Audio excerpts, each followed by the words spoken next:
తాకట్టులో ఉన్న బంగారాన్ని విడిపించి ఆ రోజు ఆన్లైన్ రేటుకే మేము కొంటాం. Sharma gold company.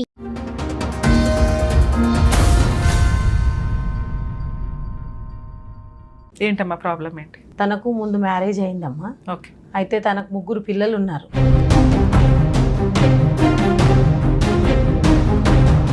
వదిలి వెళ్ళిపోయింది ఆమె.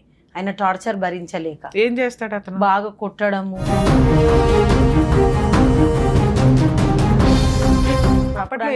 పాలు పోస్తుండే మేడం. అప్పుడు పోసేవాడు. 3 పిల్లలకి తండ్రి. వాళ్ళ ఆవిడని కొట్టి పంపించేస్తే నిన్ను తీసుకెళ్లి తగిలిచ్చారా?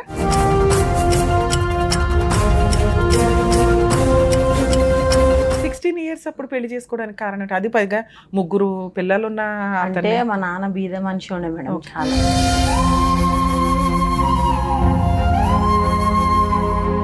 సరే, మీరు ఇంకో పెళ్లి చేసుకోవాలని ఎందుకు అనుకోవాలి? 16 ఏళ్ళు 17 ఏళ్ల వయసు వేరు, 22 23 ఒకటేసారి అట్లా అయిందిగా మేడం. మళ్ళీ చేసుకుంటే మళ్ళీ ఏం న్యాయం జరుగుతుంది మేడం?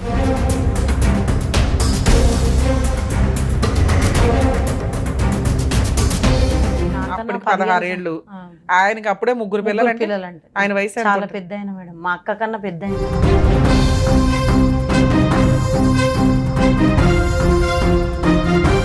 ఇక్కడే ఉన్నా మేడం. ఉన్న తర్వాత కొట్టిండు. కొట్టినాక ఏమంటాడు, గుడికి పోయి వచ్చినాక నిన్ను చంపేస్తా.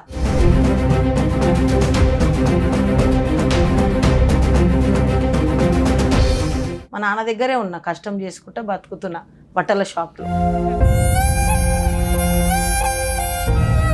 ఇప్పుడు మీరు చెప్పేదానికి ఏంటి ఎవిడెన్స్? రమ్య గారు నమ్మితే చాలా, కోర్టు నమ్మ అవసరం లేదా? అసలు లీగాలిటీని టచ్ చేయడానికి కూడా నీకు అర్హత లేదు. మీ మ్యారేజే 24 సంవత్సరాలు, మీరు కాపురం ఉన్నది 1 సంవత్సరం. 23 ఏళ్ల నుంచి నువ్వు టచ్ కూడా చేయలే ఆయన.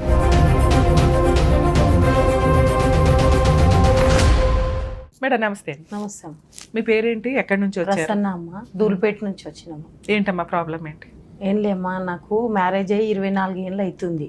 తనకు ముందు మ్యారేజ్ అయిందమ్మా. ఓకే. అయితే తనకు 3 పిల్లలు ఉన్నారు. 3 పిల్లలు. మీ వయసు ఎంతమ్మా ఇప్పుడు? నాకు 41 మేడం. 24 ఇయర్స్ బ్యాక్ అంటే 16 ఇయర్స్ ఉన్నాను మేడం. 16 ఇయర్స్ అప్పుడు పెళ్లి చేసుకోవడానికి కారణం అది పైగా 3 పిల్లలున్న. అంటే మా నాన్న బీద మనిషి ఉండే మేడం. చాలా. మీరు ఎంతమంది అమ్మా? మేము 3 అక్క చెల్లెలు మేడం. మీరు ఎన్నో? ఆవిడ? నేను 2 ఆమె మేడం. పెద్ద ఆమె కూడా, ఈమె చిన్న ఆమె, నేను 2. అయితే ఆయనకు ముందు మ్యారేజ్ అయింది మేడం. 3 పిల్లలు వదిలి వెళ్ళిపోయింది ఆమె. ఆయన టార్చర్ భరించలేక. ఏం చేస్తాడు అతను? బాగా కొట్టడము, టార్చర్ చేయడం. తినడానికి ఏం చేస్తాడు పని? ఇప్పుడు పని అంటే మేడం ఇప్పుడు పాలు పోస్తుండే మేడం. అప్పుడు పోసేవాడు. 3 పిల్లలకి తండ్రి. వాళ్ళ ఆవిడని కొట్టి పంపించేస్తే నిన్ను తీసుకెళ్లి తగిలిచ్చారా? అంటే ఆయనకు ఆస్తి ఉంది మేడం. మా మామయ్యది ఆస్తి ఉంది. అయితే పాలు అంటే మీకు తెలిసిన వాళ్ళ? మా మేనత్త కొడుకు మేడం. మేనత్త? మా నాన్న వాళ్ళ అక్క కొడుకు. అయితే బయట పిల్లని తెచ్చి. ఆయన వయసు ఎంత? మీ వయసు ఎంత? నాకన్నా 16 ఏళ్ళు, ఆయనకి అప్పుడే 3 పిల్లలు. ఆయన వయసు చాలా పెద్ద అయిన మేడం. మా అక్క కన్నా పెద్ద అయిన. సరే, మీ అక్క అంటే నీకంటే 2-3 సంవత్సరాలు పెద్దది ఉంటుంది. ఆయన ఎంత పెద్దోడు? ఇప్పుడు ఎంత ఉంటుందో మేడం ఆయనది. అయితే నీకు ఆయనకి ఎన్ని సంవత్సరాలు తేడా? 10-15 సంవత్సరాలు పెద్ద ఉంటారు మేడం. అయితే ఆయన 3 పిల్లలను వదిలేసి వెళ్ళిపోయింది మేడం. ఆమె పాప చిన్నగా ఉండగానే వెళ్ళిపోయింది. ఒక 5-6 సంవత్సరాలు అయినాక ఆయనకు బయట పిల్లని చేస్తే పిల్లలను మంచి చూడదు అని పిల్లలు కూడా వదిలేసి వెళ్ళిపోయింది మేడం. ఆయన టార్చర్ భరించలేక పిల్లలను వదిలి వెళ్ళిపోయింది. ఒకటి, నువ్వు చిన్న పిల్లవి. అవును మేడం. మైనర్వి. అవును మేడం. మేనమామ ఆయన బిహేవియర్ ఎలా? మేనమామ కొడుకు, మేనబావ. ఆయన బిహేవియర్ ఏంటి, వాళ్ళ బ్యాక్గ్రౌండ్ ఏంటని మీ పుట్టింటికి అందరికీ తెలుసు. 2 అటువైపు ఉన్నది అమ్మమ్మ తాతయ్యలు. అవునా? అరే, ఈ పసిపిల్లని తీసుకెళ్లి ఆడి చేతిలో పెట్టకూడదు అని అనిపించలేదా? నువ్వు ఇప్పుడు ఆయన 3 పిల్లలు ఉంటే వాళ్ళతో పాటు నువ్వు ఒక అక్క క్యారెక్టరే తప్ప 3 పిల్లల్ని పోషించేంత క్యారెక్టర్ కాదు. ఆమె వెళ్ళిపోయినాక 5 సంవత్సరాల వరకు అట్లనే ఉన్నాడు మేడం ఆయన. అయితే ఇక బయట పిల్లని తెస్తే పిల్లలను మంచిగా చూడది. మా మేనమామ బీద అయిన కదా, ఆయన పిల్లని తెచ్చి చేస్తే మంచి చూసుకుంటది పిల్లలనని మా ఆడపరచు తీసుకెళ్ళి మా నాన్నకు ఇక ఇది చేసిరు మేడం. ఒక స్కూల్లో, గవర్నమెంట్ స్కూల్లో పెళ్లి చేసిరు మేడం. పత్రికలు ఏం లే, ఫొటోస్ ఏం లే మేడం. మా నాన్న ఏం చేసినంటే ఒక 20-30 మంది భోజనం పెట్టించి చేసిండు మేడం. తన ఇక నాకు కూడా చేసుకున్న తర్వాత నన్ను కూడా అదే టార్చర్ పెట్టడము, కొట్టడము, ఇదే మేడం. సేమ్ ఆమె పెద్ద ఆమెకు చేసినట్టే నన్ను కూడా చేస్తే. మీకు ఎంతమంది పిల్లలు? నాకు లేరు మేడం, సంవత్సరమే ఉంచిండు మేడం అక్కడ నన్ను. ఓకే, అతనితో ఉన్నది సంవత్సరమే మేడం. అయితే ఏం చేసిండంటే ఇదే టార్చర్ పెట్టడము.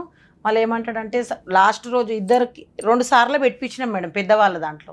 అయితే వాళ్ళు ఏం చేసిరంటే చెప్పినా కానీ తను మళ్ళీ అదే నడుస్తుంటే ఇక అట్లా అయినా మా నాన్న చేసిండు కదా బీదోడు, మా నాన్న పొయ్యి ఉంటే మంచిగా ఉండదని ఇక్కడే ఉన్నా మేడం. ఉన్న తర్వాత కొట్టినాక ఏమంటాడు, గుడికి పోయి వచ్చినాక నిన్ను చంపేస్తా అన్నాడు మేడం. ప్రాణంతో చంపేస్తా. అయితే ప్రాణ భయంతో వెళ్ళిపోయినా మేడం. 2 సార్లు పెద్దోళ్ళ దాంట్లో పెడితే కూడా ఆయన మారలేడని ఇక వెళ్ళిపోయినా మేడం. మా నాన్నతానే ఉన్నా మేడం. మా నాన్నకు కొడుకులు లేరు మేడం. మా మమ్మీ చనిపోయి 16 సంవత్సరాలు అయింది మేడం. మా నాన్న దగ్గరే ఉన్నా, కష్టం చేసుకుంటా బతుకుతున్నా బట్టల షాప్లో.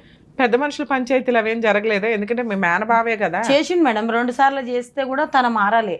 సేమ్ ఆ పెద్ద ఆమెకు చేసినట్టే టార్చర్ చేయడం, కొట్టడం. సిస్టర్ కి మ్యారేజ్ అయిందా?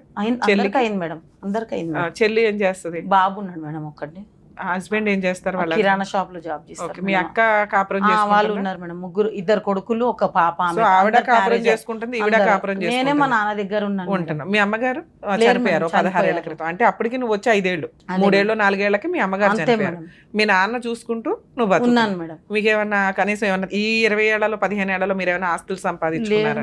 బట్టల షాప్ లో ఇల్లు గడుస్తాం అంతే మేడం. మా నాన్న చేస్తుండే మేడం, డైలీ నాకేమన్నా తెచ్చిస్తుండే 400 500. అందులోనే మాకు ఇద్దరికి మా నాన్న హెల్త్ బాగుండకపోతుండే మేడం. మా నాన్నకు మందులు అది ఇది మేము అంతే బతికినాం మేడం. తర్వాత ఇప్పుడు యాదవ్ సంఘంని మా నాన్న చనిపోయింది మేడం. ఇప్పుడు ఈ ఏప్రిల్ వస్తే 2 సంవత్సరాలు అవుతుంది మా నాన్న చనిపోయి. అయితే యాదవ్ సంఘంకి వెళ్ళినా మేడం. ఆయన ఇంకో పెళ్లి చేసుకున్నాడా? లేదు మేడం, ఇంకా నేనే 2వ భార్య మేడం. పిల్లలు పెళ్లిళ్ళు అయిపోయినాయి మేడం. ఇప్పుడు పెళ్లిళ్ళకి మీరు వెళ్ళారా? వెళ్ళలే మేడం. నాకు అసలు ఏం వీళ్ళు ఉంటారు కదా. అమ్మమ్మ వాళ్ళు కాదు మేడం, మా నాన్న వాళ్ళ అక్క కొడుకు. సరే, వాళ్ళు ఉంటారు కదా, అత్త మామ. చనిపోయింది మేడం మా అత్తమ్మ. మామయ్య కూడా చనిపోయాడు. మామయ్య అయితే నా పెళ్లి కాకముందే చనిపోయారు. అయితే ఇక మళ్ళీ ఆడపిల్లలు నిన్ను పిల్లలు ఆడపడుచులు. అయితే పెద్దోళ్ళ దాంట్లో పెట్టినా మేడం యాదవ్ సంఘంలో. అది పెళ్ళైన కొత్తలో. ఇప్పుడు మేడం మొన్న మా నాన్న చూసిండు మేడం. ఇన్నేళ్ళు మా నాన్న చూసిండు మేడం. ఇప్పుడు ఏంటంటే మా నాన్న లేడు, ఇక నాకు చూసేటోళ్ళు ఎవరు లేరు అంటే నేను బాధపడి పెద్దోళ్ళకి కోరుకొని పోయినా మేడం యాదవ్ సంఘంలో. వాళ్ళు పిలిపించి మాట్లాడిరు మేడం. వచ్చి మరి ఏమైంది, ఈ పిల్లకి అన్యాయం చేసినావు, ఇట్లా కాదు కదా అంటే, సరే మంచిదమ్మా న్యాయం చేస్తా అని చెప్పేసి పోయిండు మేడం. 15 రోజుల టైం ఇవ్వమని చెప్పిండు మేడం. ఇప్పుడు ఈ మార్చి వస్తే 1 ఏడాది అవుతుంది మేడం. వస్తలేడు మేడం. ఫోన్ చేస్తే ఏమంటున్నాడంటే లీగల్గా పోమ్మను, ఏం చేస్తుందో చెయ్యమను, లీగల్గా పోమ్మను అని అంటున్నాడంట మేడం. వస్తలేడు. ఇక వాళ్ళకి పెద్దోళ్ళకు అడిగితే వాళ్ళు ఏమన్నారంటే పోలీస్ స్టేషన్కి పోవమ్మా అని చెప్తే అఫ్జల్గంజ్ పోలీస్ స్టేషన్కి వెళ్ళినా మేడం. వాళ్ళు ఏమన్నారు ఉమెన్స్ పోలీస్ స్టేషన్కి వెళ్ళమన్నారు మేడం. అక్కడ పోతే ప్రూఫ్ అడుగుతున్నారు మేడం. వాళ్ళు పెళ్లి ఫొటోస్ ఉన్నాయా, కార్డ్స్ ఉన్నాయా అంటే తనకు 2వ పెళ్లి అని భయపట్టి యాదగిరిగుట్టకు తీసుకుపోయి 2 దండలు మార్చిపించుకొద్దామన్నారు. మా నాన్న ఇక నా కూతురు కదా అన్నట్టు ఒక 20-30 మంది ఫంక్షన్ చేసిండు. నా దగ్గర ప్రూఫ్ లేవు మేడం అని చెప్తే మీ ప్రోగ్రామ్ చూసి ఇక్కడ వచ్చిన మేడం, మీ సాయం కోరుకొని వచ్చిన మేడం. ఏం సాయం అమ్మా, సెన్స్ ఉండాలి. లీగల్ ప్రొసీడింగ్స్లో మీరు పోలీస్ స్టేషన్కి వెళ్తేనే మీకు జరగాల్సిన న్యాయం 50% అన్నా జరిగిద్ది. అక్కడ జరగకపోతే ఇక్కడ ఏదన్నా కానీ. ఇప్పుడు మీరు చెప్పేదానికి ఏంటి ఎవిడెన్స్? రమ్య గారు నమ్మితే చాలా, కోర్టు నమ్మ అవసరం లేదా? ఇప్పుడు అవతల వ్యక్తి రమ్య గారు ఫోన్ చేస్తే ఎప్పుడు భయపడతాడో తెలుసా? ఊరిని లీగల్గా వెళితే తోలు తీసేస్తారు. ఈవిడ కోర్టులో కేసులు వేస్తే నేను మెయింటెనెన్స్ కట్టాలి, నష్టపరిహారం కట్టాలి, కొన్ని సంవత్సరాలు కోర్టుల చుట్టూ తిరగాలి, అడ్వకేట్ ఫీజులు అవుతాయి. అదేదో మేడం ఫోన్ చేసినప్పుడే సెటిల్ చేసుకోవడం బెటర్. లేదా మేడం మేము బయట సెటిల్ చేసుకుంటామండి, మా ఆవిడని పంపించండి అని చెప్పడం. ఇవి ఎప్పుడు జరుగుతాయో తెలుసా? అతను సెటిల్మెంట్ చేసుకోకపోతే లీగల్గా గోప పగిలిపోయేలాగా కేసులు పడతాయి అని తెలిసినప్పుడు అసలు లీగాలిటీని టచ్ చేయడానికి కూడా నీకు అర్హత లేదు. అర్థమవుతుందా? అటువంటి అప్పుడు పెద్ద మనుషులు మాట్లాడినా ఆఫ్టర్ ఆల్, రమ్య గారు మాట్లాడినా ఆఫ్టర్ ఆల్, నువ్వు వెళ్ళి అడిగినా ఆఫ్టర్ ఆల్. మీ మ్యారేజ్ అయ్యి 24 సంవత్సరాలు, మీరు కాపురం ఉన్నది 1 సంవత్సరం. 23 ఏళ్ల నుంచి నువ్వు టచ్ కూడా చేయలే ఆయన్ని. మీకు సాక్ష్యం ఎప్పుడు దొరికిద్దో తెలుసా? పెళ్ళైన 2 ఇయర్స్కో 3 ఇయర్స్కో 4 ఇయర్స్ కన్నా ట్రై చేసావు, మారతాడు అనుకున్న మార్ల పట్మని వెళ్ళి పోలీస్ స్టేషన్లో కంప్లైంట్ ఇస్తే మీ నాన్న ఉండేవాడు. ఓకే. 2, పెళ్ళికి వచ్చిన భోజనాలు వచ్చిన ఆ 30 మందిలో 2 ఉండేవాళ్ళు. 3, ఇంకెవరన్నా వాళ్ళ ఫ్యామిలీ మెంబర్స్లో అవునండి మేము కూడా వెళ్ళాం, వీళ్ళిద్దరూ భార్యాభర్తలే 1 సంవత్సరం పాటు కలిసి ఉన్నారని ఐ విట్నెస్ ఉండేవాళ్ళు. వాళ్ళని కూడా నమ్మం కానీ కనీసం ఉండేవాళ్ళు. నిజం ఎప్పుడు నిజమేగా, కోర్టుకి రీచ్ అవుతుంది. దాన్ని బట్టి మీ అడ్వకేట్ కోర్టుని ఎట్లా ఒప్పించుకోవాలని చూసేవాళ్ళు. ఆఫ్టర్ 23 years తర్వాత మేడం న్యాయం చేయండి అంటే ఈ 23 years ఎలా బతుకవు? ఇండివిజువల్గా నీ సెల్ఫ్ రెస్పెక్ట్ తోటి నువ్వు కష్టపడి నువ్వు బతుకుతూ వచ్చావు. ఈ రోజున ఆయన దగ్గర డబ్బులు అడగాలని ఎందుకు అనుకున్నావు? కాదు మేడం, అసలు ఇంకో పెళ్లి చేసుకోవచ్చు, మీ లైఫ్ మీరు చూసుకోవచ్చు. మా నాన్నకు అన్న మేడం నాకు న్యాయం చేయరా, ఇదే నాన్న అది బతుకు ఇట్లా చేసేసిండ్రు అంటే ఇక అక్క కొడుకు కదా మేడం, ఆయన ఏం చేసిండే అవుతుంది అవుతుంది అవుతుంది అంటే అక్క కొడుకు కోసం కూతురు నాశనం అయిపోయినా పర్లేదా? అదే అట్లనే చేసిండు మేడం, నా జీవితం పాడు చేసి. సరే మీరు ఇంకో పెళ్లి చేసుకోవాలని ఎందుకు అనుకోలే? 16 ఏళ్ళు 17 ఏళ్ల వయసు వేరు, 22 23 ఒకటేసారి అట్లా అయింది కదా మేడం. మళ్ళీ చేసుకుంటే మళ్ళీ ఏం న్యాయం జరుగుతుంది మేడం?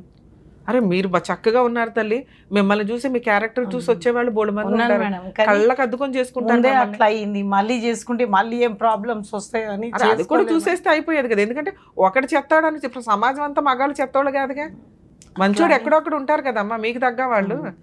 అంటే మీ నాన్న పోషించుకుంటూ కూర్చోవాలి కదని నువ్వే ఒక కండవా వేసేసుకొని మగాడిలాగా ఇప్పటిదాకా చేసావు. మీ నాన్న ఇది అయ్యేసరికి వీక్ అయ్యారు, ఇప్పుడు మెంటల్గా వీక్ అయ్యారు. మీరేం ఫైనాన్షియల్గా వీక్ అవ్వాలి, మెంటల్ గా వీక్ అయ్యారు. అరే నాకు ఎవరు లేరు, చూసేవాళ్ళు లేరు, ఒక్కదాన్నే ఇంట్లో ఉంటున్నా.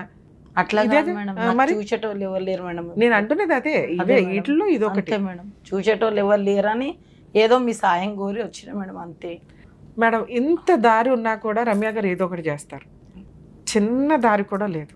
ఈ రోజున నేను ఫోన్ చేసినా కూడా ఏం చేసుకుంటావో చేసుకోమ్మా అంటే నా పరువు దండగా ఒక రకంగా. ఎందుకంటే ఏం చేసుకుంటారో చేసుకోండి మేడం, నాకు సంబంధం లేదు అనడానికి ఎక్కువ ఛాన్సెస్ ఉన్న కేసు. పెద్దవాళ్ళు పిలిస్తే వచ్చాడు మేడం, వచ్చాడు మాట్లాడిండు, చేశాడా అంటే 15 రోజులలో వస్తాను, 15 రోజుల తర్వాత వచ్చాడా? ఇంకా వాళ్ళు పెద్దవాళ్ళు మన యాదవ సంఘం శంకర్ అన్న అతని మా నాన్న అతను ఇలా ఎవరన్నా పెద్ద మనుషులు పిలిస్తే పెద్ద మనుషులకు తెలుసుగా మీరేంటి, మీ సొసైటీ ఏంటి, మీ లొకాలిటీ, మీ రిలేషన్స్ ఏంటని వస్తాడు. ఎందుకంటే ఏరియాలో ఆ పెద్ద మనుషులు ఊరుకోరు కాబట్టి, అలాగే మీ కుల పెద్దలు ఊరుకోరు కాబట్టి వస్తాడు. మీకు ఏదన్నా కొంతన్నా న్యాయం జరగాలి అంటే 1కి 10 సార్లు ఆ పెద్ద మనుషుల దగ్గరికి వెళ్ళి మీరు సిట్టింగ్ కూర్చోపెట్టుకోగలిగితే ఒక్క ఊపిరి, ఆ ఊపిరికి మీరు చేయాల్సిన పని ఏంటంటే డబ్బులు రాకపోయినా పర్వాలేదు, ఓ బాండ్ పేపర్ మీద ఈవిడ నా భార్య, నేను 2వ పెళ్లి చేసుకున్నాను, కొంతకాలం కాపురం చేశాము, తర్వాత విడిపోయాము, ఈవిడికి నేను నెలకి 10,000 మెయింటెనెన్స్ ఇస్తాను ఇక నుంచి, లేదా ఈ 4 ఎకరాల్లో ఒక 1/2 ఎకరం ఈవిడికి ఒక నెల రోజుల్లో రిజిస్ట్రేషన్ చేస్తాను అని అట్లీస్ట్ ఒక డాక్యుమెంట్ క్రియేట్ చేయండి. ఓకే, మీరు ఇప్పటికీ 0లో ఉన్నారు కదా, 0 నుంచి ఓ 5 points 10 points యాడ్ చేసుకోవడం కోసం చెప్తున్నా. నన్ను నమ్మి ఇక్కడ దాకా వచ్చారుగా, రేపటి రోజున కోర్టుకి వెళ్ళాలి అంటే రమ్య గారికి మీరు ఒక ఎవిడెన్స్ ఇవ్వాలి. అప్పుడు రమ్య గారు మీకు ఒక ఆయుధం ఇస్తారు ఫైట్ చేయడానికి. ఏంటి ఆ ఎవిడెన్స్? పెద్ద మనుషులతో కూర్చోబెడతావో, చుట్టాలను కూర్చోబెడతావో, కుల పెద్దలను కూర్చోబెడతావో, ఇప్పుడు నేను చెప్పినట్టుగా ఒక బాండ్ పేపర్ మీద నా భార్య పలానా అప్పుడు పెళ్ళి అయింది, పలానా చోట మేము పెళ్లి చేసుకున్నాము, ఇంతకాలం కాపురం చేసాం, నేను ఇంత ఇవ్వడానికి ఒప్పుకుంటున్నాను నెల రోజుల్లో. ఒక్క 5 lines, నీ భార్య పెళ్లి డేటు ఏ ప్లేస్లో అయ్యింది, ఎంతకాలం కలుస్తున్నారు, ఈ 4 points అయితే నీకు గుర్తుంటాయి కదా. గుర్తు లేకపోతే వీడియో రిపీటెడ్గా చూసుకో. ఇవి అందులో వచ్చేలాగా చూస్తే నువ్వు ఒక అడ్వకేట్కి ఎవిడెన్స్ ఇచ్చిందని అవుతావు. ఓకే, దీంతో పాటు మీ ఆధార్ కార్డులో వైఫ్ ఆఫ్ అని కానీ ఏమన్నా ఉందా? లేదు మేడం, అప్పుడు ఆధార్ కార్డు చేయలేకుండా వచ్చినాకే పెట్టుకోలేదా? నా భర్త అతనే అనుకునే కదా నువ్వు ఉన్నావు. ఇప్పుడు మా నాన్న దాంట్లోనే ఉంది మేడం, మా నాన్న రేషన్ కార్డు ఉంది కదా, అందులోనే ఉంది నాది. అక్కడ తన దగ్గర ఏడాది కూడా నేను సంసారం చేయనికే నేను రెడీ ఉండే మేడం. ఆ 1 year లో ఇంట్లో ఏదైనా పూజలు గానీ పునస్కారాలు గానీ లేకపోతే మీ ఇళ్లలో ఏదైనా ఫంక్షన్లు జరిగితే మీరిద్దరు నుంచోని ఫోటోలు దిగిన ఏమన్నా ఉన్నాయా? అంటే వాళ్ళకు మాకు పగ అయిపోయింది కదా మేడం, నా పిల్లని ఇస్తే ఇట్లా చేసిండని. మా నాన్న వాళ్ళ దగ్గరకు పోయేటాడు కాదు, మేము వాళ్ళు మా దగ్గరకు వచ్చేటోళ్ళు గారు. వాళ్ళ తమ్మునికి మా పెద్దనాన్న బిడ్డని ఇచ్చినాం, వాళ్ళ దగ్గరికి పోతాం వస్తాం కానీ ఈయనతో మాకేం టచ్ లేదు మేడం. ఒక్క ఫోటో కలిపి దిగలేదు మేడం. పూజ పునస్కారం వ్రతము ఏం చూసి నమ్మాలి నిన్ను? నాకు అర్థం కాలే. కొంచెం అన్న ఉండాలి కదా. మరి రమ్య గారి దగ్గరికి వెళ్తాను, ఆవిడ దగ్గరికి వెళ్తే ఏదో సాక్ష్యం పట్టుకొని వెళ్ళాలి. అప్పుడు మా వాళ్ళు ఉన్నారు మేడం, మా వాళ్ళు సాక్ష్యం ఉన్నారు అందరూ. నిన్నో మీ సిస్టర్నో మేము ఎందుకు నమ్మాలి? ఆయనకు ఆస్తుంది నిజమే మీరు చెప్పింది, కోర్టు ఎందుకు నమ్ముతుంది? సరే రమ్య గారు నమ్ముతారు, కోర్టు ఎందుకు నమ్ముతుందమ్మా? కోర్టుకి కావాల్సింది నిజం కాదు, నిజంతో పాటు సాక్ష్యం కావాలి. అర్థమవుతుంది? ఎందుకంటే ఒక జడ్జి ఒక రోజు ఉంటారు, ఇంకో రోజు ఉంటారు, ఇంకో రోజు ఉండకపోవచ్చు. సాక్ష్యాలు కంటిన్యూ అవుతూ ఉంటాయి. అట్లీస్ట్ ఒక కేసు ఫైల్ చేయాలంటే పోలీసులు ఏమడుగుతారు? Marriage photos, wedding card. Ramya garu ఏమడుగుతున్నారు? ఆ 2 లేకపోయినా పర్లా, నిజం కావాలి, నిజం ఒక డాక్యుమెంట్ రూపంలో ఉండాలి. ఏంటి ఆ డాక్యుమెంట్ రూపం? కనీసం మీరు ఆధార్ కార్డు, వైఫ్ ఆఫ్ ఫలానా, అది లేదు మేడం, నేను ఉన్నదే నెల రోజులు అంటున్నారు. సంవత్సరం కాస్త నెలలకు వెళ్ళిపోయింది అది. ఓకే, నెల రోజులు ఏదో తుపిడి పెళ్లి చేసుకుని సెకండ్ మ్యారేజ్ లీగల్గా వ్యాలిడ్ కాదు, కోర్టుకు కాదు, అసలు ఎక్కడికి వెళ్ళటం కూడా వేస్ట్ అని నా ఉద్దేశం. మీరు ఇంకా ఈ టైప్ ఆఫ్ తిరగడం వల్ల జీరో, మీరు ఇంకా బాధపడడం తప్ప. ఎందుకంటే న్యాయంగా ఒక్కసారి ఆలోచించండి. 4 నెలల కాపురానికి 25 ఏళ్ల తర్వాత వెళ్ళి కేసు వేస్తాను అంటే ఒక్క ఎవిడెన్స్ కూడా లేకుండా, కనీసం మీరు ఎక్కడైనా గ్రూప్లో మేమిద్దరం భార్యాభర్తలు అని పక్కన నుంచున్న ఫోటో ఉన్నా కూడా మాకు ఎవిడెన్స్ దొరికినట్టు లెక్క కేసు వేయాలి అంటే. మీరు చెప్తున్నది ఎందుకు నమ్మాలి? ఒక్కసారి లాజిక్ ఆలోచించండి. ఇప్పుడు ఎవరో ఒకడు వచ్చేసి ఈవిడ నా భార్య అండి అంటే నమ్మేస్తామా మేము? ఏ రకంగా నీ భార్య అయ్యే ఎవిడెన్స్ చూపించి అంటాం. సేమ్ అదే జరిగిద్దిగా. మేము ఇక్కడ కూర్చున్న ఒక వ్యక్తి వచ్చి మీరు నా భార్య అంటే మీరు ఊరుకుంటారా? లెగిసి ఆయన గోమ మీద ఒకడు బిగుతారు. అప్పుడు వాడు ఏం చూపించాలి? మాకు ఫొటోస్ చూపించాలి. అర్థమవుతుందా? అదే స్త్రీనే అట్లా అన్నప్పుడు మరి పురుషుడిని అంటే కూడా అతను అట్లా అంతేగా. కానీ మీరు చెప్తున్నది నిజం. సెకండ్ మ్యారేజ్, మేనమామ పలానా చోటకి తీసుకెళ్లారు. ఈ నిజానికి సాక్ష్యం చాలా ఇంపార్టెంట్. మీరు ఏ కోర్టుకి వెళ్ళాలన్నా, ఏ పోలీస్ స్టేషన్కి వెళ్ళాలన్నా, కనీసం ఏదో అడ్వకేట్తో నోటీస్ పంపించాలన్నా ఇవి ఇంపార్టెంట్. కానీ గ్రామ పెద్దలు, కుల పెద్దలు వీళ్ళకి ఏంటంటే వాళ్ళకి నిజం తెలుసు కాబట్టి, ఇప్పుడు నేను ఎట్లా ఇక్కడ కూర్చొని ఏదో ఒక సెటిల్మెంటో ఫోన్లు చేసి బెదిరించడం, ఉన్నంతలో వాళ్ళకి కౌన్సిలింగ్ ఇవ్వడం ఏదో ఒకటి చేస్తూ ఉంటాం కదా. 90% కేసులు సెటిల్మెంట్లు అవుతున్నాయి.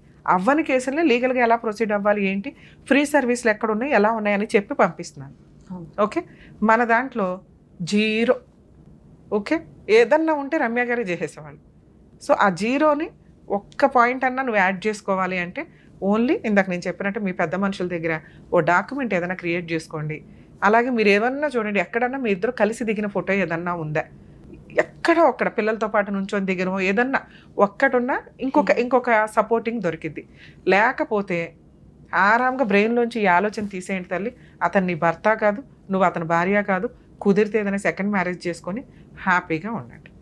లేదు ఇందాక నేను చెప్పినట్టు డాక్యుమెంట్ తీసుకురాగలిగితే అడ్వకేట్ని పెట్టుకున్న ఊపిరి కనీసం స్టార్ట్ చేయడానికి ఒక నోటీస్ పంపిస్తే, ఓహో ఈవిడేదో కేసు వేస్తుందేమో, ఎందుకు వచ్చిన వాళ్ళ ఐ విట్నెస్లు ఉన్నారంటుంది, ఒక బాండ్ పేపర్ మీద నేనే ఒప్పేసుకున్నాను, దాన్ని బేస్ చేసుకుని కేసు వేసుకోవడానికి అవకాశం ఉంది. ఇక ఓ పొలం ఏమీ వేయొద్దు, డొమెస్టిక్ వైలెన్స్ కేసు ఒకటి వేయండి. సఖీ సెంటర్కి వెళ్ళి ఆ పేపర్ ఉంటే, లేదో చిన్న లాయర్ని పెట్టుకున్న వాళ్ళే దగ్గర నుండి తీసుకెళ్ళి, ఎందుకంటే మీరు మాట్లాడే విధానం వేరు ఉంటుంది, అడ్వకేట్ ఎక్స్ప్లెనేషన్ వేరుగా ఉంటుంది. సో వాళ్ళ ద్వారా వెళ్ళి మంత్లీ మెయింటెనెన్స్ ఒక 10,000 20,000 కావాలని వేసుకుంటే నీకు కేసు ఎంటర్టైన్ అయ్యిందనుకో, మిమ్మల్ని కోర్టు నమ్ముతున్నట్టు లెక్క. గెలుస్తారా గెలవరా తర్వాత సంగతి, ముందు రిజిస్టర్ అవ్వాలి కేసు అనేది.